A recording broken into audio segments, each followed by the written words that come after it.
Yo guys, what's going on? Robert Warshack here, and we had some interesting decks pop up since the mini set hit. KazDruid seems to be a very popular, very powerful card in the meta. I did not think that there would actually be this many renditions of people trying new dragons, and the power level of this new dragon being as high as it is, given how high the current power level of just Hearthstone is. And the first deck we're going to be covering is the new ramp KazDruid, which basically just replaced the old style Belly Druid, or the Yogg Druid, or however you want to call that deck. This is just the list that everybody's running right now. It revolves around basically a bunch of spells. Get into your basically 10 mana, however much mana you can get with Guff as fast as you can.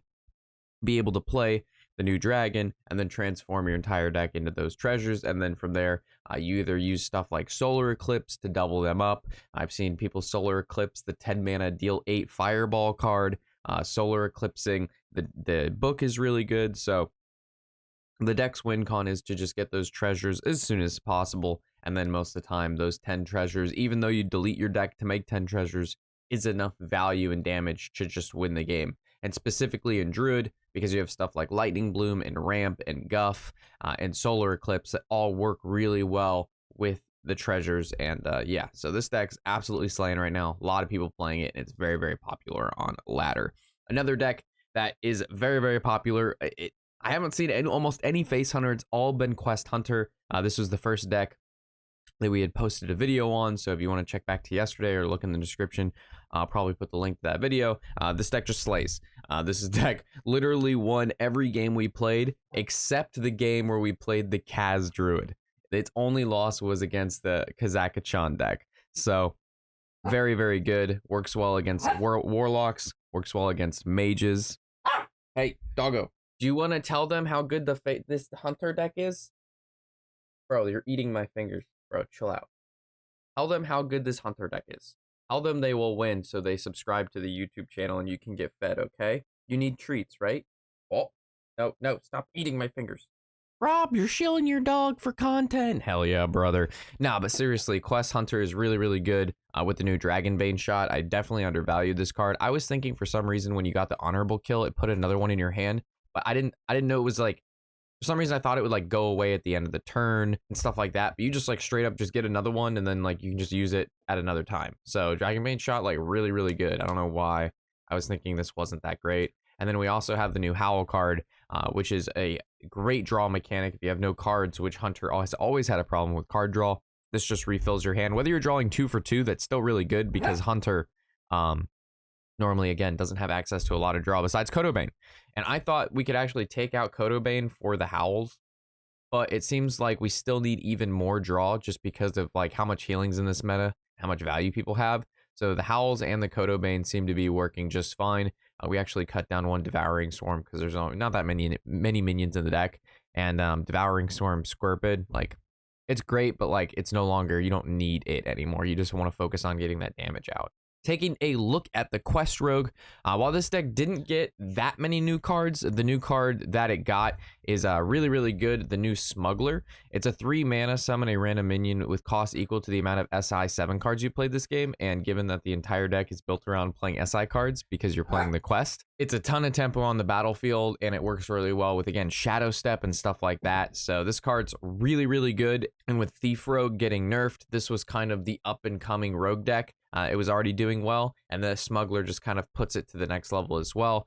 There's a couple different packages you can run in this deck. I know J. Alexander, the Super Rogue main, doesn't play the Stealth package, but I really like the Greyheart Sage and the Sneaky Delinquents and stuff because it works really well with the Stalker and the Operative. But if you'd rather play just the Swindle, Foxy Fraud package, that works as well. Hello user, thanks for making it this far in the video. If you are enjoying my content, you do watch my videos and you are not subbed, keep in mind it really does help the channel out. Over 53% of you who watch my videos each and every day are not subbed to the channel. So if you do like my content and you want to see more of it for the foreseeable future, this is what I do for a living. So if you like it, let YouTube know you like it by subbing. It really helps me out, helps the channel, and allows me to keep doing what I like doing. So with that, let's get back into the games. So these next 2 decks are kind of what I've been seeing play really well and what I've been playing against and using. It wouldn't be a Warshack video without some Control Warrior. So this is what I have so far with Control Warrior. Again, I'm not sure exactly on the slams and stuff, but the core of the deck is a very heavy control deck.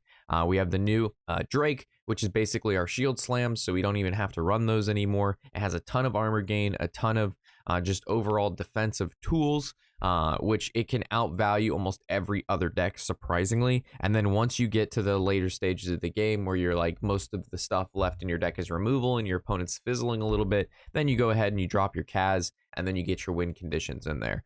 The only thing that I see is if you're thinking like, you know, slams, there's a lot of Divine Shield out there, and it just adds to our draw because you really don't want to play the Pirate package in the deck, because again, this requires your deck have dragons or like draw all of the non-dragons before you play this guy. So I was thinking of like Lord Baroff and the 5-mana 3/3 Forge Ring that draws the highest costing card in your deck. But if you play those 2 non-dragons, you have to wait till you draw them until you play Kaz. But what happens if those are at like the bottom 5 cards? Because it's just as likely that Kaz is bottom 5 as those are bottom 5. So I haven't really decided on what I'm going to do about that. But overall, the Control Warrior feels like really good. This card just gives control decks an actual win condition with the treasures, because most of the time those cards are good enough to just win.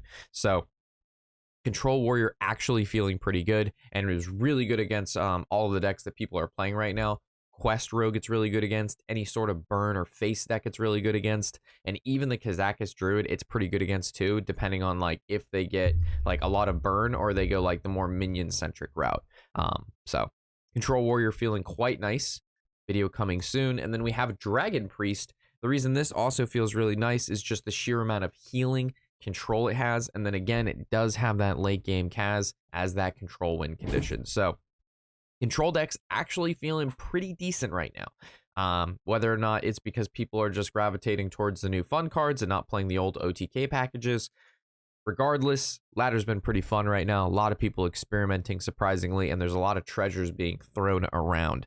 In this deck, the Skeletal Drake is more of a meme card because it gives you more Kazakus if that's something you want. Also, the Dragon Pool right now is like really, really powerful. But if you were to take the Skeletal Drake out, you could just replace that with like another Apotheosis or a Shardar, and the deck is probably better. But again, being able to Insight and then hit Skeletal Dragon on playing this on turn 5 isn't bad. But you just want a higher chance to hit your Kaz anyway, so play this on 6. So probably taking out these dragons is better. But regardless, it's still a really fun deck.